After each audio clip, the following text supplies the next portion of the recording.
India's best UPSC interview guidance by former UPSC board members. Five-pronged approach includes DAF briefing, one-to-one sessions, regional information guidance, feedback by a psychologist, mock interview mimicking the actual interview by former UPSC board members only at KPIS Delhi. This is the guidance by the best to ace the UPSC race. WhatsApp your DAF to 9133957733 now.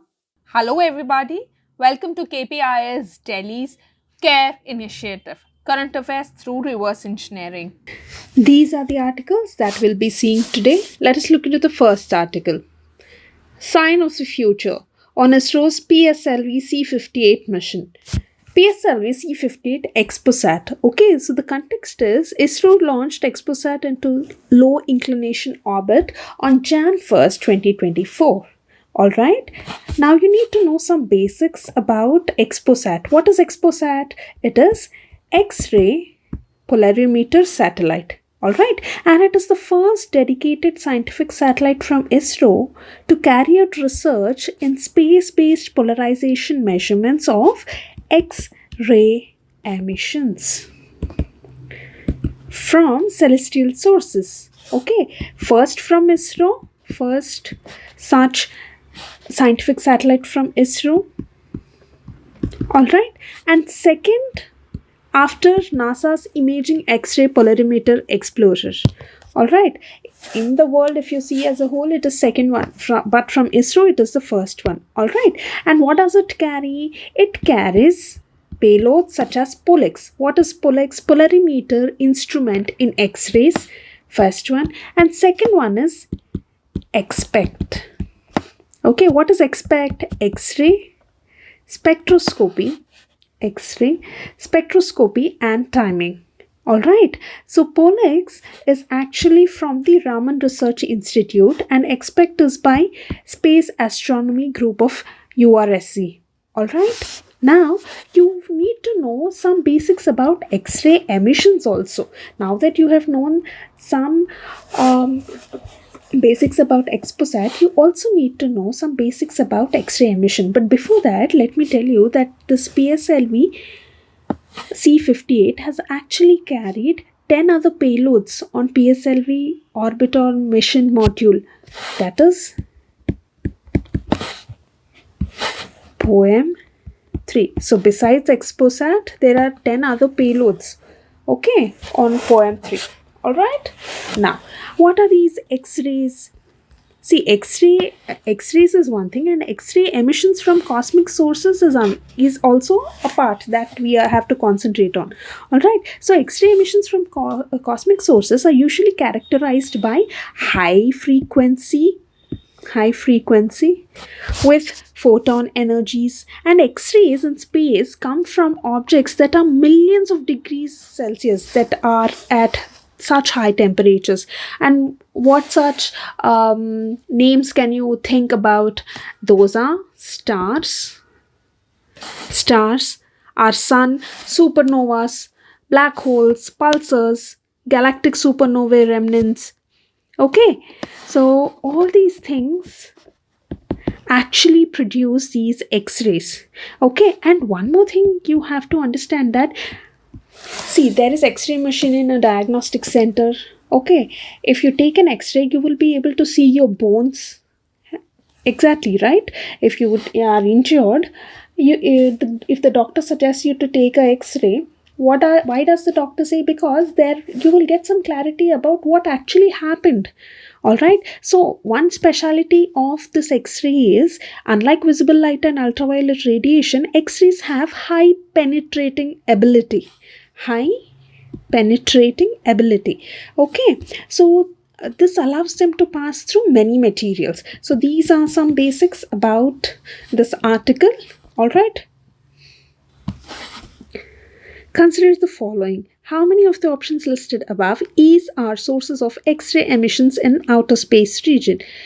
Intense gravitational fields? Yes. Supernovae remnants? Yes. High temperature plasma of active galactic nuclei? Yes. So all the three. Alright. And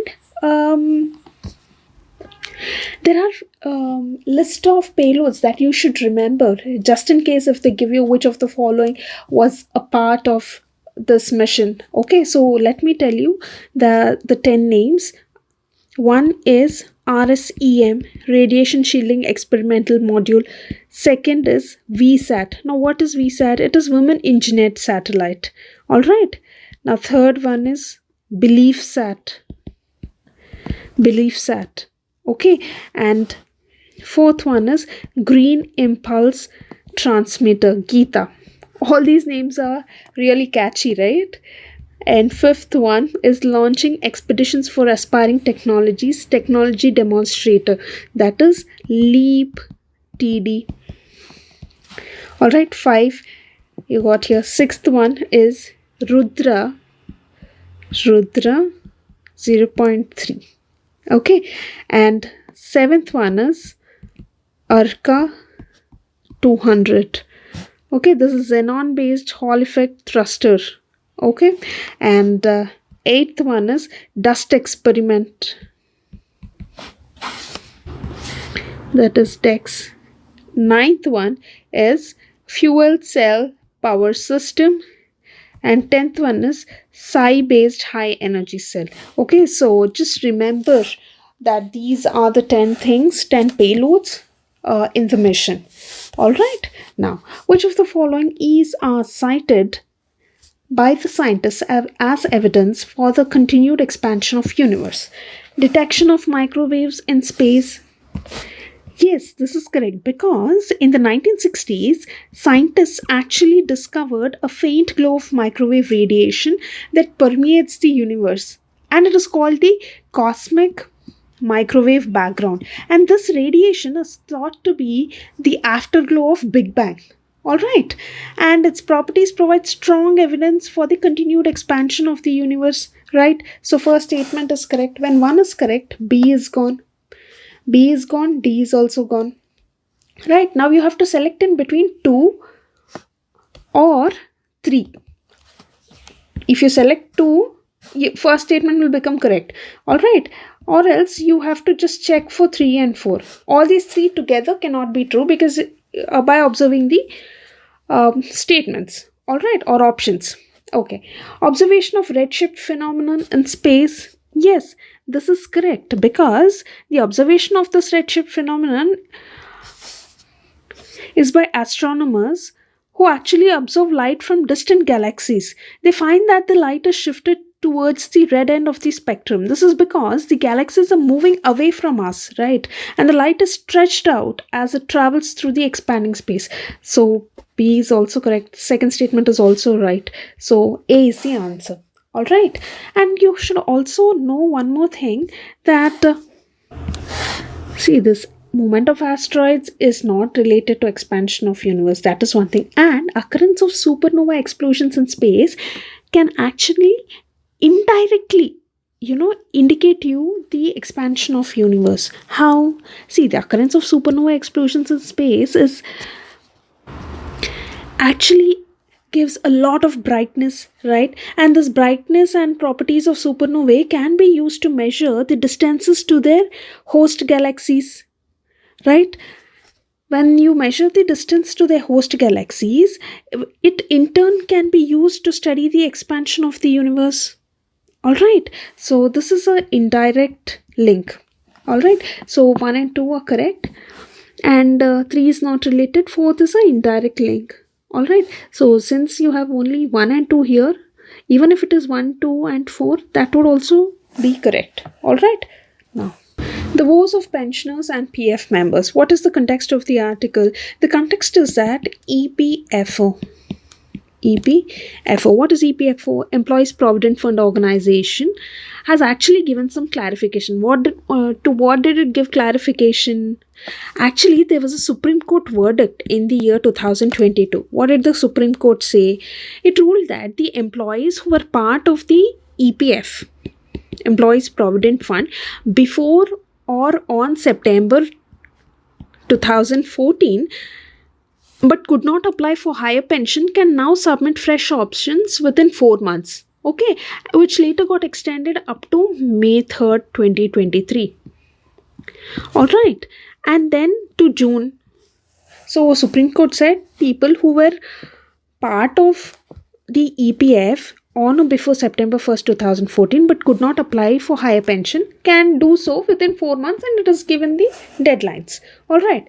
Now, so this is the context. From prelims perspective, what is important to us is the NPS. What is NPS? This is the new pension scheme. All right. See, and then there was old pension scheme. All right. This old pension scheme was in place till 2004, and after 2004, during the Atal Bihari Vajpayee's government, this on Jan 1st, 2004, this NPS was started. Okay, it applies to most government employees except armed forces hired from January 2004 onwards. All right. Now, what is this? It is defined contribution pension scheme. That which means you will save some amount of money when you're working, and some amount will get added to it, and you will get it as pension once you retire. All right. So that is the new pension scheme. It is, and it is also known as National Pension System. All right. So it is a defined contribution pension scheme, and it is mandatory for central government employees joining services on or after 1st January 2004, and this one was almost adopted by most of the state governments except one or two. All right. And who can apply to this? People aging from 18 to 70 years on a voluntary basis can actually adopt this. All right. And section 20 clause 1 of the PFRDA, Pension Fund Regulatory and Development Authority of India Act, actually defines national pension system as the contributory pension system. All right. And this one was actually established to regulate the funds of the NPS. All right. Now, these are some basics you have to know. Which of the following systems are correct about the NPS? NPS was introduced during the regime of Prime Minister Atal Bihari Vajpayee and became operational from 1st January 2004. This is true. Right. So B is gone. So 1 is correct, 3 is obviously correct because it's common in all the 3, and 4th one is correct. So C is the answer. All right. Now, who among the following can join the National Pension Scheme? Resident Indian citizens only. No, NRIs are also welcome. Okay, so 1 is gone. Persons of age from 21 to 55. No, it is 18 to 70, right? All state government employees joining the services after the date of notification by the respective state governments. This is correct. All central government employees, including those of armed forces joining the services. No, it is excluding those of armed forces. So C is the answer. All right. Ministry of Home Affairs Year-End Review 2023. Now, what is the context? See, there is Model Prisons Act 2023. All right, and it has a mention in this year-end review. Okay, now what is the purpose of this Model Prisons Act of 2023? The thing is, it was a decision that was taken to review and revise colonial era outdated prison act in tune with contemporary modern day needs and correctional ideology. All right. At present, we have the Prisons Act of 1894, and it is a pre-independence era act, okay, which is approximately 130 years old. All right. So this act actually focuses on keeping the criminals in custody and enforcement of discipline and order in prisons. There is no provision for reform and rehabilitation of prisoners in this existing act. All right. Therefore, there was a need for this act to be in place. All right. Now, what is this? What are the important features and some other facts about this act? Okay. We'll just see from prelims perspective. Point number 1, that this act will replace outdated acts like the Prisons Act of 1894, this act. Okay, second one, the Prisoners Act of 1900, the Transfer of Prisons Act of 1950. All these three acts it is going to replace. All right. And now, what are the key highlights of this act? One, there is enhanced security and segregation. What enhanced security? Detailed security assessments are to be given, and segregation of prisoners. This ensures the individualized sentence planning. All right. And second one is grievance redressal and prison development, because you need to know that prisons are overcrowded. Okay. And there is some modernization that needs to be done. All right. And third one is special accommodations. What special accommodations are they referring to? There'll be separate accommodations for women, transgender prisoners, and other vulnerable groups to ensure their safety and dignity. All right. And fourth one is technology integration. What technology integration? Where do they want to integrate this? They want to integrate this in a way to enhance transparency in prison administration. Okay. Prison administration, for provisions of video conferencing with courts and such other scientific interventions. Okay, and fifth one is disciplinary measures. Then sixth one is high security and open jail systems. Seventh one is protection from habitual offenders. See, there are measures to protect society from hardened criminals and habitual offenders. And eighth one is legal aid and incentives for good behavior. Only then there will be some kind of reform and some kind of hope for the prisoners, right?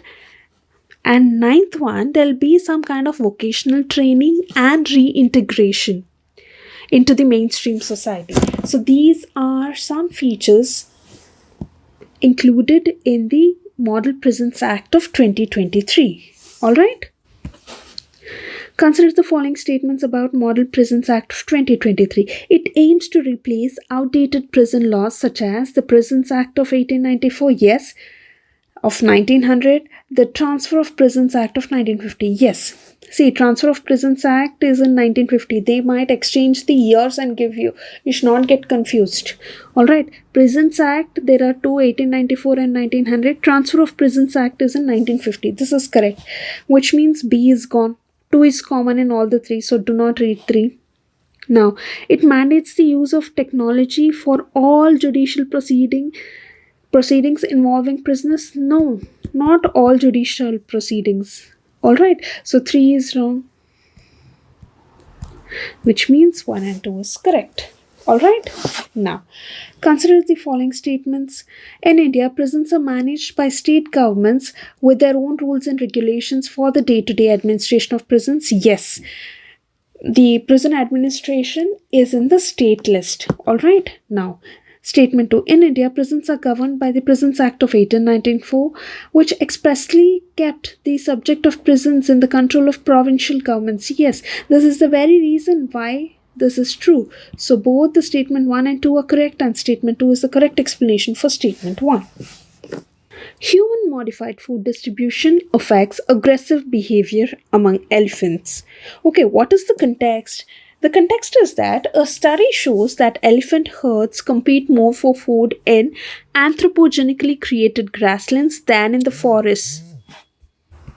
See, there is natural forest and then there is anthropogenically created grasslands. Alright, the study shows that the elephant herds compete more for food in anthropogenically created grasslands than in the forest, natural forests, even if the former has abundance of food, according to a new study which highlights how human activities can have ecological effects and impact the social lives of animals. Alright, forests, the natural forests or just forests, okay? So this is the context. Now what you need to know from prelims perspective is some facts about elephants. Okay, now what is the conservation status of this elephants according to IUCN. The Asiatic elephant has been classified as endangered. Endangered. Alright, and usually female elephants are in group and male elephants are usually solitary creatures. Alright, and India hosts over 60% of the Asian elephant population, with highest number in the southern states like Karnataka. Alright, and what are the regions of highest populations? Southern India, including Kerala, Tamil Nadu, Karnataka. First will be Karnataka. Alright, followed by other southern states. Alright. Okay, coming to the conservation part, India has approximately 32 elephant reserves and elephant census is conducted every 5 years. Alright. There are some measures that are taken, like the elephant reserves is one thing. Other programs like Hathi Mere Sathi campaign of 2011, Elephant Task Force, Project Rehab in Karnataka, railway track safety, all these are efforts in the direction to conserve elephant. Alright, now we have to see some famous national parks and also their states. Alright, where elephants are actually conserved.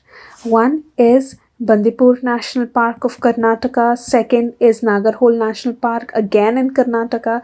Third is Manas National Park of Assam. Kaziranga National Park in Assam. Jim Corbett in Uttarakhand. Then there is Rajaji National Park, again in Uttarakhand. Then there is Periyar in Kerala.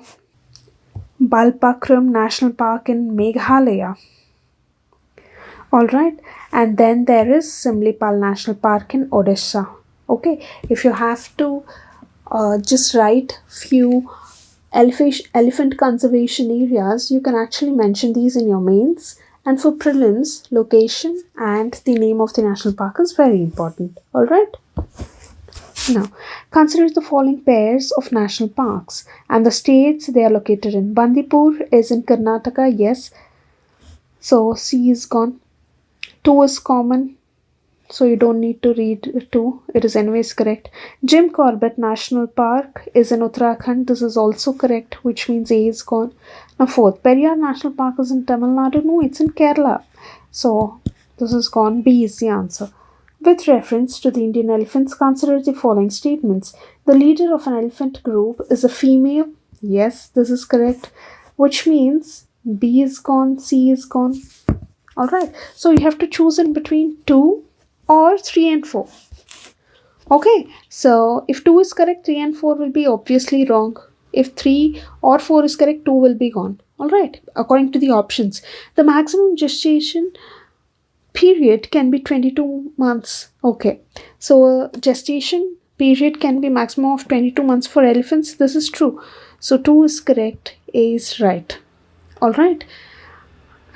For your clarification, just let us read the 4th statement and 3rd statement. Among the states in India, the highest elephant population is in Kerala. No, it is in Karnataka. Alright, so even if you know that the statement is wrong, you will eliminate it. Alright, so an elephant can normally go on calving till the age of 40 years only. No, this is wrong. How radiocarbon dating revolutionized science. Okay, what is radiocarbon dating in the first place? Not the usual dating what you are thinking. This is radiocarbon dating. It's a method by which the age of an object is determined using carbon-14 isotope. Now, how is it created, carbon-14 isotope? It is created in the Earth's atmosphere. When the cosmic rays, energetic streams of charged particles coming from sources in the outer space, those are cosmic rays, right? When they slam into the atoms of gases and release neutrons, this carbon C14 actually forms. Okay, so neutrons are produced via cosmic rays, and when these neutrons interact with nitrogen 14 isotope, they produce carbon 14 isotope. Alright, carbon 14. isotope. Alright, and this carbon 14 readily combines with atmospheric oxygen to form radioactive carbon dioxide. This actually combines with oxygen and it forms what? Radioactive carbon dioxide. Okay, and you should also know that the concentration of carbon 14 in the Earth's atmosphere does not change across thousands of years. Alright, when humans are alive or during the lifetime of a human, there's a constant maintenance of levels of carbon 14 through activities like breathing, eating, shedding skin. Okay, so there's constant exchange with the environment and the carbon 14 level is nearly constant. Alright, but after human is dead, the absence of these activities like eating, breathing, shedding skin, I mean, the skin will be gone, but the activities like breathing and eating, all these things are not there. So there'll be a gradual decline in carbon 14 isotope in the body due to radioactive decay. Alright, and this carbon 14 has a half life of 5730 years. Alright, now what is this half life? Half life, as the name suggests, it is the time taken for the initial number of radioactive atoms to reduce to half. Okay, what will happen if we know this? So that we can actually, by measuring the concentration of this particular radioactive material in the decaying matter, you can actually know the age of that one, no? Okay. Consider the following statements with regard to carbon 14 isotope. It is created in the Earth's atmosphere. This is true. It combines with atmospheric oxygen to form radioactive carbon dioxide and enters the bodies of plants and animals. This is also true. The concentration of carbon 14 in Earth's atmosphere does not change across thousands of years. This is also true. We've just seen in the basics part. Upon the death of the human body, the concentration of carbon 14 remains stagnant. No, it is not stagnant. It will decrease, right? Because there are no activities such as eating or breathing. So there's no constant exchange with the environment. And there is no activity to remain constant or stagnant. So it will be reducing. So 3 statements are correct. Which one of the following radioactive substances has maximum half-life period? I've already told what half-life is. So for carbon 14, we've already discussed it is 5730. And for plutonium, it is approximately 24,000 years. And for radium, it is 1601 years. And for uranium, it is 4.5 billion years. Alright, so D is the answer. So because of this one, because of its long half-life, uranium-238 is useful for dating geological materials and studying the history of the earth. Alright, so D is the answer. Places and news. What is the context? Yemen's Iran-backed Houthi militants are attacking commercial ships passing through Red Sea. Now where is Red Sea? It's over here. Here there's Mediterranean Sea. This is the Sinai Peninsula. This is the Egypt. This is Suez Canal. Gulf of Suez, Gulf of Aqaba.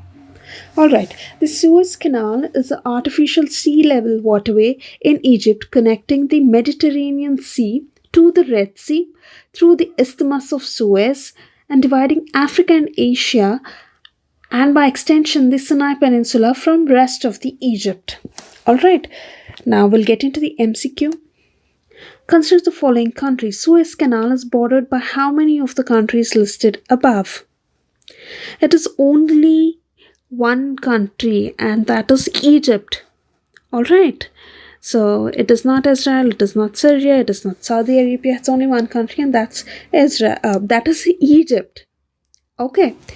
Now, one will not have to pass through the Suez Canal while going from Mumbai to Suez. Because Alexandria is in Egypt, which is on the other side of Suez Canal. So when you're going from Mumbai to Alexandria, you have to pass through Suez Canal. So this is wrong. Alright, now Port Said is also in Egypt. It is located at the northern end of Suez Canal. It is in the northern end of Suez Canal. So when one is going from Mumbai to Port Said, you have to cross the Suez Canal. So this is also wrong. Now the third one is Benghazi. Benghazi is in Libya. Okay, to reach Benghazi from Mumbai, one would have to pass through Suez Canal and then proceed westward along the Mediterranean coast. Alright, so Suez is the answer B. This is it for today. All the best.